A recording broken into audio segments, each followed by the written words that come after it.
నమస్తే. నేను ప్రస్తుతం భువనగిరి ఎల్లమ్మ టెంపుల్ దగ్గరలో ఉన్నాను. అయితే ఇక్కడికి అమ్మవారి దర్శనానికి వచ్చాను. విపరీతంగా దోచుకోవడం జరుగుతుంది.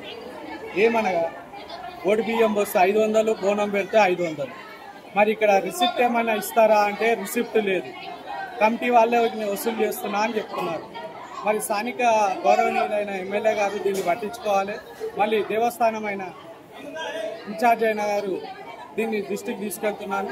మళ్ళీ దీని విషయంలో నేను దేవాదాయ కమిటీ శాఖ చైర్మన్ గారికి కూడా రానున్న రోజుల్లో కంప్లైంట్ ఇవ్వడం జరుగుతుంది.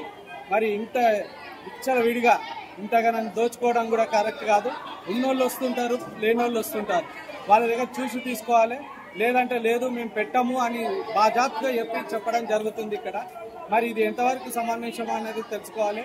లేనోళ్ళు కూడా వచ్చి ఇక్కడ ఎంతో మంచిగా చేసుకుంటున్నారు. 500 బోనానికి 500, మరి బియ్యానికి 500 మరి తీసుకోవడం ఇది కరెక్ట్ కాదు. దయచేసి ఇది పెద్దల దృష్టికి తీసుకురావడం జరుగుతుంది. దీని మీద తగిన చర్యలు తీసుకోవాల్సిందిగా కోరుతున్నాను.